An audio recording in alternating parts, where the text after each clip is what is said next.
Saudara-saudara yang terkasih di dalam Tuhan Yesus Kristus, firman Tuhan yang akan kita bahas di sore hari ini yaitu mengenai bukti-bukti kebangkitan Kristus, kemunculan gereja.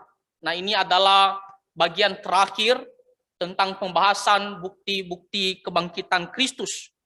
Dan di sini dikatakan kemunculan gereja. Nah, gereja yang dimaksud di sini bukan berbicara gedungnya, tetapi berbicara tentang orang-orang percaya, orang-orang Kristen.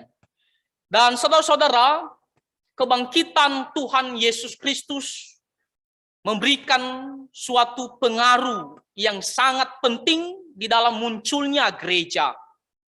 Memberikan suatu efek yang sangat penting di dalam pemberitaan tentang Tuhan Yesus Kristus.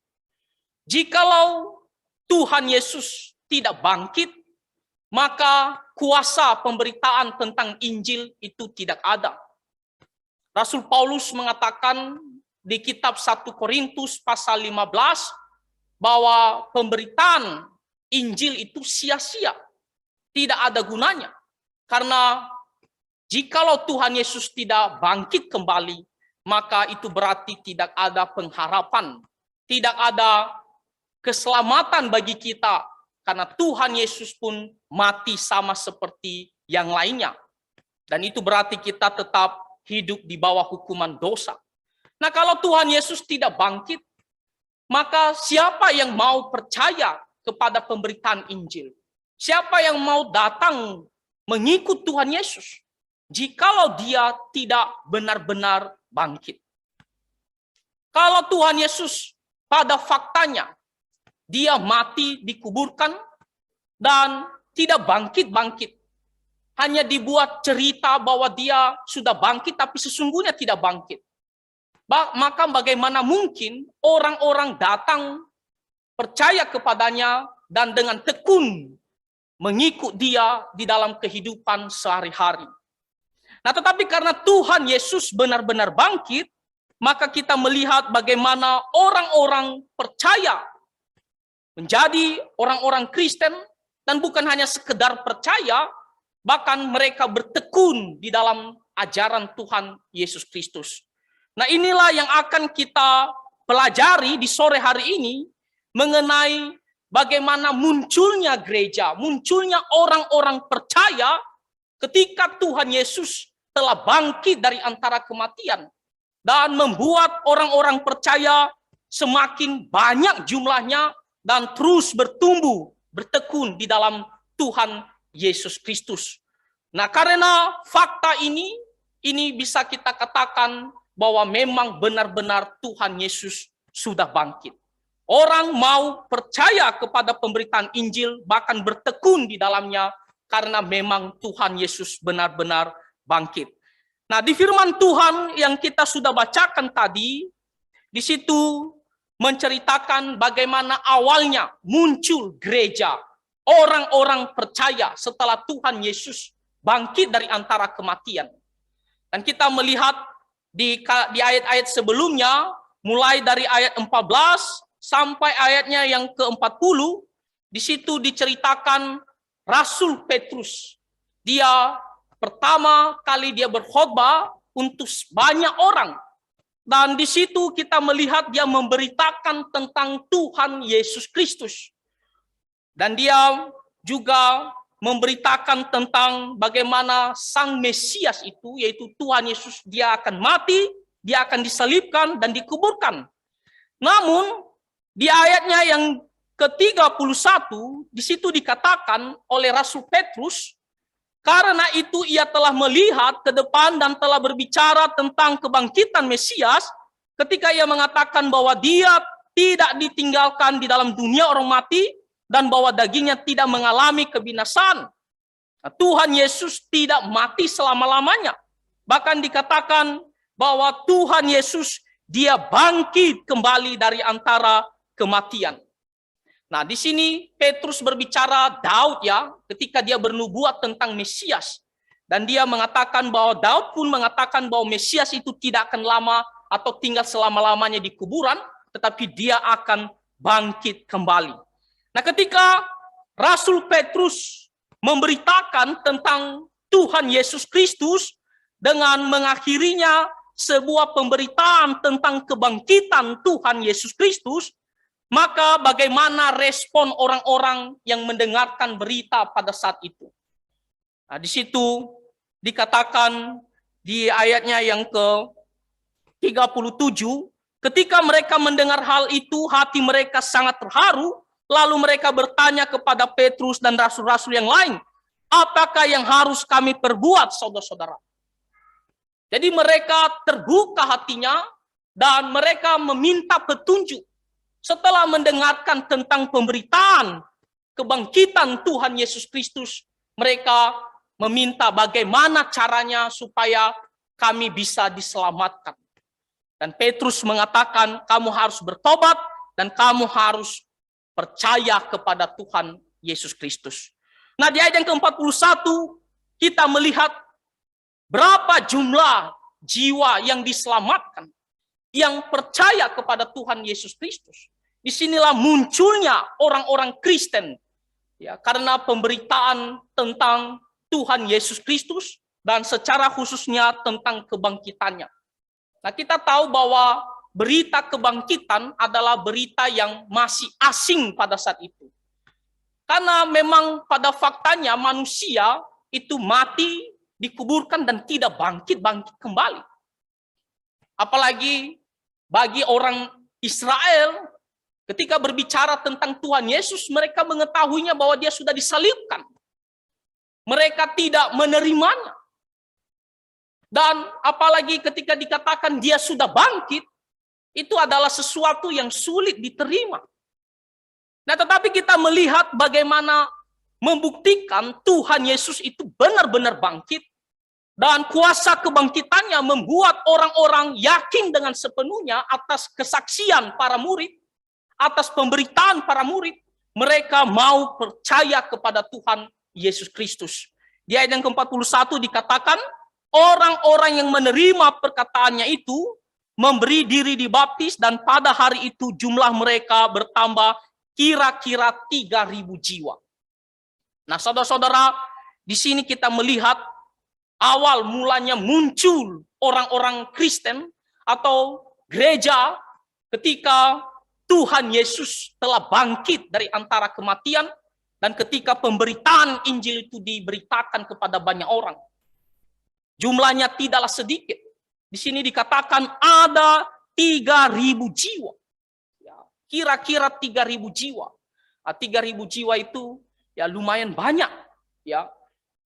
Dan tentunya mereka memutuskan untuk percaya kepada Tuhan Yesus. Percaya kepada berita kebangkitan Tuhan Yesus. Bukan hanya sekedar tertarik saja. Bukan. Tetapi mereka benar-benar sungguh-sungguh bisa menilai dan dengan keyakinan bahwa memang Tuhan Yesus ini benar-benar bangkit. Dan akhirnya mereka bisa mengambil keputusan untuk mau percaya kepada Tuhan Yesus. Dan kita tahu bahwa barang siapa yang mau mengikut Tuhan Yesus, itu berarti dia harus siap ya dianiaya, siap menderita. Dan secara khususnya bagi orang-orang Israel yang percaya, itu berarti mereka akan ya berlawanan dengan orang-orang Yahudi yang selama ini mereka ya begitu ketat mempertahankan ajaran hukum Taurat. Jadi mereka siap untuk diasingkan, mereka siap memutuskan untuk percaya kepada Tuhan Yesus Kristus. Nah, kalau Tuhan Yesus tidak bangkit, untuk apa mereka harus memutuskan untuk percaya kepada Tuhan Yesus Kristus? Untuk apa mereka harus menerima berita yang dimana tidak ada pengharapan di dalamnya, sama seperti yang lainnya, ya, yang ada hanyalah kematian, kebinasaan. Tetapi karena Tuhan Yesus benar-benar bangkit, kita melihat orang-orang ini ada 3.000 jiwa, ya, bukan jumlah yang sedikit saja, tapi 3.000 jiwa mereka memutuskan untuk menjadi orang percaya. Untuk menjadi ya bagian daripada gereja, ya, orang-orang yang mengikut Tuhan Yesus Kristus. Nah, semuanya ini bisa terjadi karena Tuhan Yesus benar-benar bangkit. Karena kuasa kebangkitannya membuat orang bisa memutuskan mau percaya kepada Tuhan Yesus Kristus. Dan tidak hanya sekedar percaya, saudara-saudara. Kita melihat di sini gereja bagaimana bersekutu dengan satu sama lain. Di ayat yang selanjutnya dikatakan mereka bertekun dalam pengajaran rasul-rasul. Jadi tidak hanya menjadi, oh saya percaya kepada Tuhan Yesus, saya memutuskan untuk mau menerima berita tentang kebangkitan Tuhan Yesus. Tetapi di sini dikatakan, di dalam kehidupan mereka sehari-hari, mereka bertekun. Ya, artinya apa? Mereka terus datang, mendengarkan pengajaran-pengajaran firman Tuhan. Mereka dengan sungguh-sungguh memberikan hati mereka untuk mau belajar kebenaran firman Tuhan. Dikatakan bertekun, artinya apa? Dengan sungguh-sungguh dan dengan setia tanpa merasa lelah, capek, terus belajar firman Tuhan. Dan bukan hanya itu, dikatakan di sini mereka juga berkumpul untuk memecahkan roti, yang mengadakan perjamuan untuk mengingat tentang pengorbanan Tuhan Yesus, dan bahkan mereka berdoa bersama-sama. Nah, jadi di sini kita melihat munculnya gereja tidak hanya sekedar percaya kepada Tuhan Yesus, dan bagaimana orang-orang Kristen ini, orang-orang percaya ini bersekutu satu sama lain.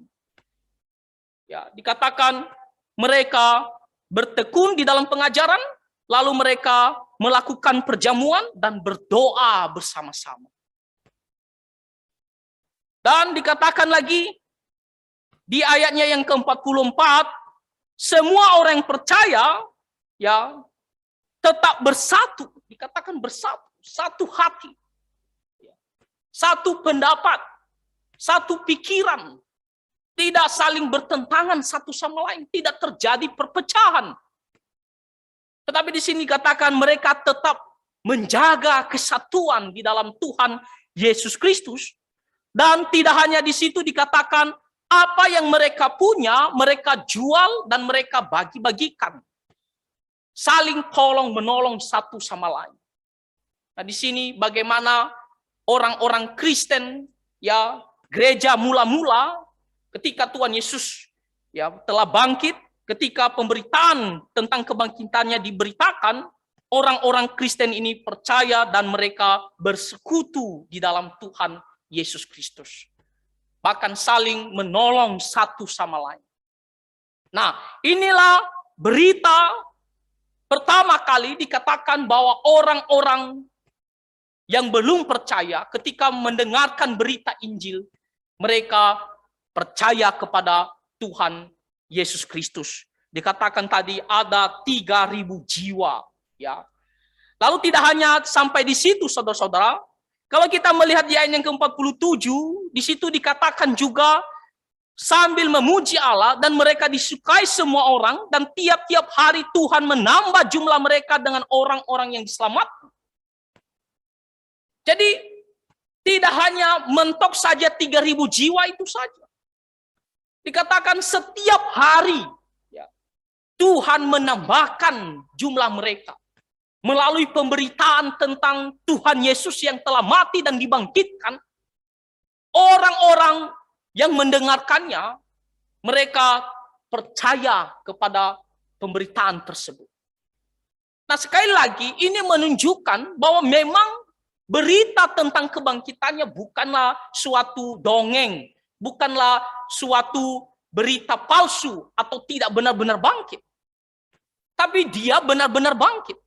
Sehingga orang-orang yang mendengarkan ini, mereka dengan yakin dan dengan kuasa daripada Tuhan, mereka bisa memutuskan untuk percaya kepada Tuhan Yesus Kristus. Kita melihat bagaimana munculnya gereja, orang-orang percaya karena kebangkitan Tuhan Yesus Kristus. Kalau ini hanya berita bohong, tentunya mereka tidak mau. Kenapa? Karena banyak konsekuensi yang akan mereka terima. Ya, mereka akan dimusuhi oleh orang-orang Yahudi yang selama ini memegang ya ajaran hukum Taurat. Mereka akan menghadapi penganiayaan, permusuhan. Nah, tetapi karena memang benar-benar Tuhan Yesus bangkit, mereka bisa memutuskan untuk percaya kepada Tuhan Yesus. Bahkan dikatakan Tuhan menambah jumlah mereka hari demi hari. Nah, kita tidak tahu berapa pastinya, tetapi dengan kalimat mengatakan menambah jumlah mereka, ya, setiap hari itu berarti bahwa tidaklah sedikit, terus menerus. Selain itu kita bisa melihat lagi tentang bagaimana orang-orang percaya, ya, ketika mendengarkan berita tentang kebangkitan Tuhan Yesus, munculnya gereja. Kita melihat di Kisah Para Rasul pasal 4 ayat 4. Di situ dikatakan, tetapi di antara orang yang mendengar ajaran itu, banyak yang menjadi percaya, sehingga jumlah mereka menjadi kira-kira 5.000 orang laki-laki. Lihat pertumbuhan jumlah mereka semakin banyak, semakin bertambah. Nah, ini menunjukkan bahwa memang benar-benar Tuhan Yesus itu sudah bangkit.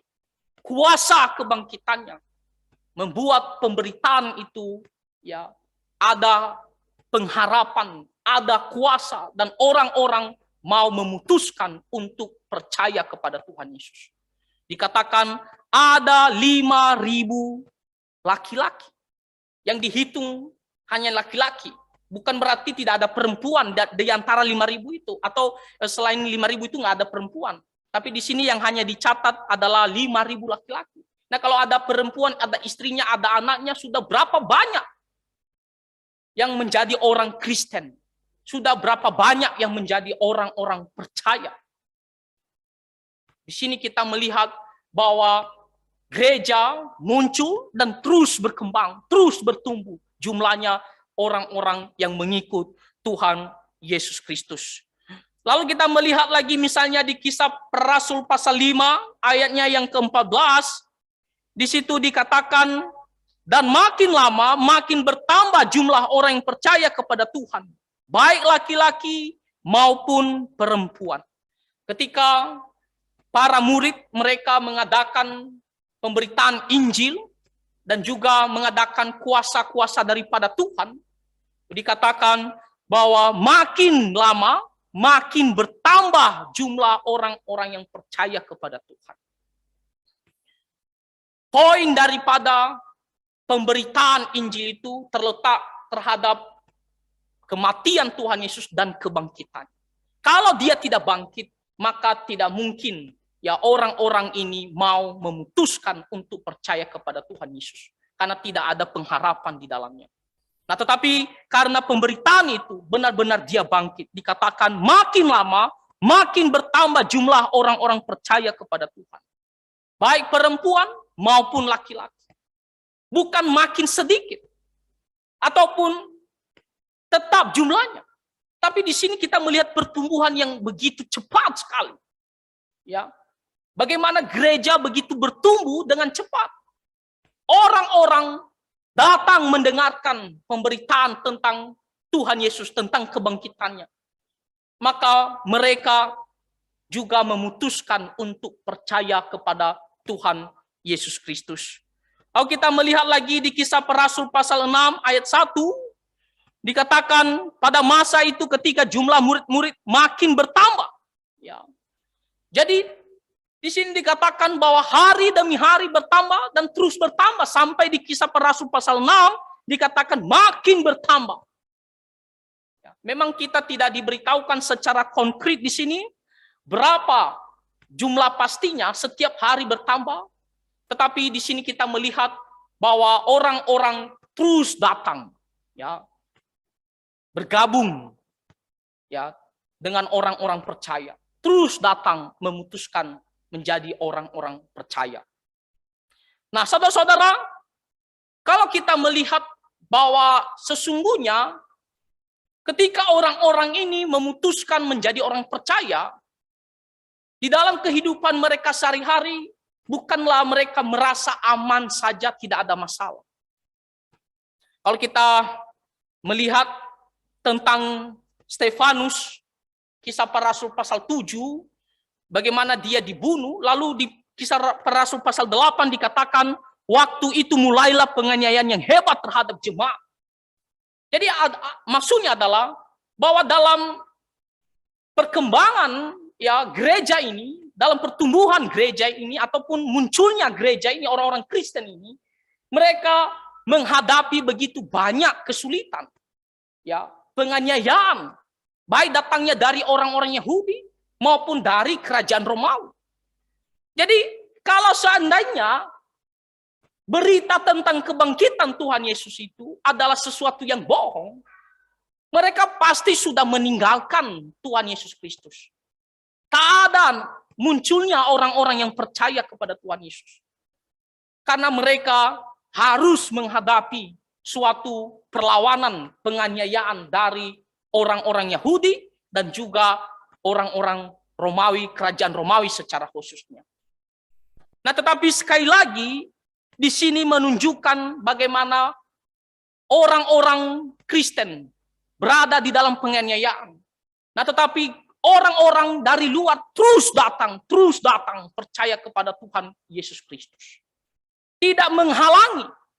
Kenapa? Karena memang berita tentang kebangkitannya itu adalah sebuah fakta, memberikan pengharapan, keselamatan yang pasti. Makanya mereka memutuskan untuk percaya kepada Tuhan Yesus Kristus.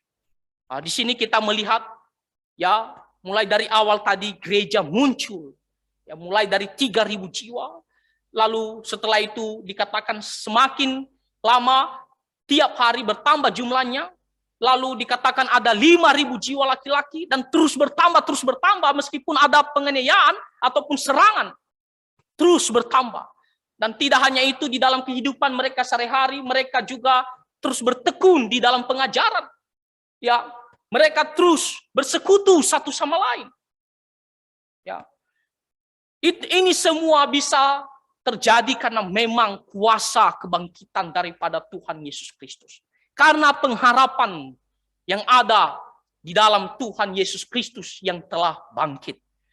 Kalau kita melihat lagi, misalnya di kitab Kisah Para Rasul pasal 11 ayat 26, disinilah awal mulanya orang-orang percaya ini dipanggil sebagai orang Kristen. Di situ dikatakan di Antioquia, ya, di mana gereja yang mengutus ya Paulus dan pekerja-pekerja lain untuk memberitakan Injil. Dan di situ dikatakan di ayat yang ke-26, mereka tinggal bersama-sama dengan jemaat itu 1 tahun lamanya, sambil mengajar banyak orang. Di Antioquia lah murid-murid itu untuk pertama kali disebut Kristen. Karena makin banyak jumlahnya dan orang melihat ini adalah kelompok pengikut Tuhan Yesus Kristus, maka dikatakan orang-orang luar memanggil kelompok yang percaya ini sebagai Kristen. Nah, Kristen itu artinya pengikut Kristus. Ya, orang yang percaya kepada Tuhan Yesus Kristus. Dan kita melihat bahwa orang-orang percaya ini tidak hanya ada di Israel saja, bahkan sudah meluas ke daerah-daerah di luar orang Israel. Ya, ke Antioquia, ya, kita melihat ada banyak gereja-gereja yang dibangun ya di luar orang Israel. Kalau kita melihat kitab-kitab Perjanjian Baru, kita bisa melihat ada namanya Jemaat Roma, ada kita melihat lagi namanya Jemaat Korintus, Tesalonika, Filipi, ya. Itu semuanya adalah gereja-gereja, orang-orang yang percaya, ya, yang dimana telah memutuskan untuk menjadi orang Kristen. Nah, kita melihat di sini bagaimana orang-orang percaya ini makin luas, makin bertambah banyak jumlahnya, bukan hanya di Israel saja, tetapi bahkan di luar bangsa Israel, orang-orang terus datang untuk percaya kepada Tuhan Yesus Kristus. Dan kita sampai sekarang ini, kita bisa menjadi orang Kristen dan memutuskan untuk sungguh-sungguh mau mengikut Tuhan Yesus. Karena memang Tuhan Yesus sudah bangkit. Makanya pembahasan kita pada sore hari ini mengatakan bahwa bukti-bukti kebangkitan Kristus, salah satunya munculnya gereja. Kalau Tuhan Yesus tidak bangkit, tidak mungkin akan muncul orang-orang percaya ini. Dan tidak mungkin dengan secepat itu begitu tersebar, banyak orang yang percaya, meskipun ditindas, dianiaya, tetap jumlahnya bertambah terus-menerus. Orang-orang percaya datang kepada Tuhan Yesus Kristus. Nah, kita melihat bahkan ketika Yakobus dibunuh, dikira bahwa orang-orang Kristen bisa berhenti jumlahnya. Kalau kita membaca di Kisah Para Rasul pasal 12, bagaimana Herodes di situ membunuh Yakobus, menjatuhkan hukuman mati kepada Yakobus, dan dia hendak mau membunuh juga Petrus, karena ini adalah para rasul dan bukan orang-orang biasa saja, orang-orang yang berpengaruh terhadap gereja, terhadap pertumbuhan jemaat. Dan Herodes di sini dia memutuskan untuk membunuh Yakobus dengan tujuan selain menyenangkan hati orang-orang Yahudi, juga menginginkan bagaimana supaya kekristenan ini bisa dikontrol, bisa tidak bertumbuh lagi.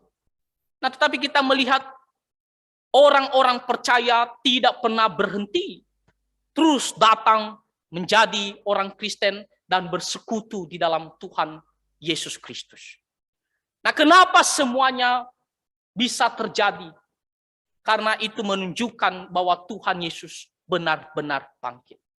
Bahkan mereka bisa siap mengalami kesusahan, bahkan mati.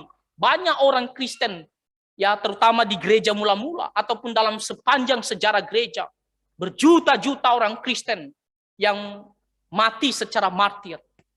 Tetapi mereka tetap setia mengikut Tuhan Yesus. Karena Tuhan Yesus ada pengharapan, ada keselamatan di dalamnya. Dia tidak hanya mati untuk menebus dosa-dosa kita, tetapi dia juga benar-benar bangkit dari antara kematian. Kuasa kebangkitannya memberikan pengharapan bagi kita semua orang-orang percaya, bahwa kita tidak akan mati karena dosa, tapi kita akan beroleh hidup yang kekal dan akan dibangkitkan pada akhir zaman. Nah, jadi saudara-saudara, kalau kita baca di Kisah Para Rasul, cerita tentang awal mulanya gereja-gereja, itu menunjukkan bagaimana kebangkitan Tuhan Yesus itu adalah sebuah fakta, sebuah kebenaran. Dan kita akan melihat bagaimana gereja itu bukan hanya bertumbuh di dalam jumlah, tetapi pertumbuhan rohani, kualitas rohani juga benar-benar luar biasa. Dikatakan ada satu kalimat yang dikatakan oleh pendeta Timotito. Dia mengatakan, kalau mau gereja belajar bagaimana bertumbuh dengan baik, kita harus melihat cerita tentang kisah para rasul, gereja mula-mula, bagaimana mereka bisa bertumbuh dengan benar. Sini kita melihat bahwa Tuhan Yesus benar-benar bangkit, sehingga gereja muncul dan mereka bertumbuh, bertambah jumlahnya terus-menerus dan bertekun di dalam Tuhan Yesus Kristus. Nah, saudara-saudara, apa yang menjadi sebuah pelajaran bagi kita melalui kebangkitan Tuhan Yesus Kristus ini? Bukti bahwa dia sudah bangkit, munculnya gereja. Nah, ini memberikan kita sebuah pelajaran. Yang pertama, kita harus seperti para rasul yang harus pergi memberitakan terus kebangkitan Tuhan Yesus Kristus. Karena dia benar-benar bangkit. Bukan sebuah opini, bukan sebuah dongeng. Ini adalah fakta. Kuasa pemberitaan ada karena Tuhan Yesus sudah bangkit. Maka kita harus pergi beritakan.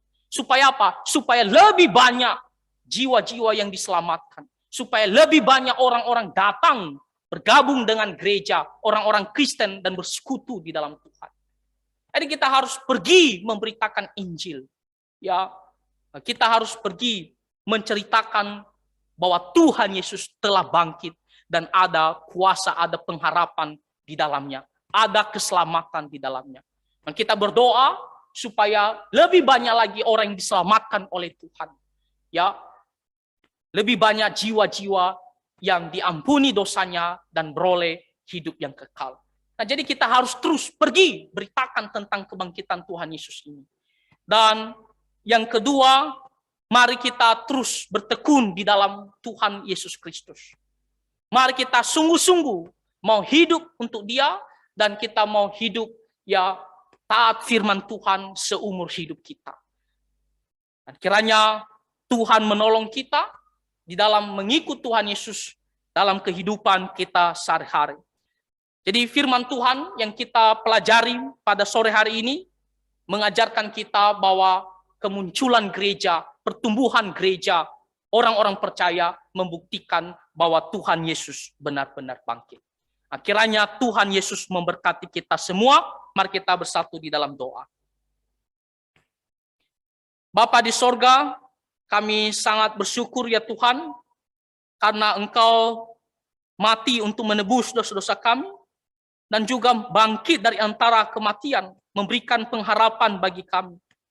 Dan oleh karena kuasa kebangkitan-Mu, orang-orang datang percaya kepada Tuhan Yesus Kristus, mengikut Tuhan Yesus Kristus dengan sungguh-sungguh, karena di dalam Tuhan Yesus Kristus ada pengharapan akan kebangkitan dan hidup yang kekal. Pakailah kami terus memberitakan tentang kebangkitan-Mu, dan biarlah jiwa-jiwa datang untuk percaya kepada Tuhan Yesus Kristus. Tuhan, dengarkanlah doa kami. Di dalam nama Tuhan Yesus Kristus kami berdoa. Amin.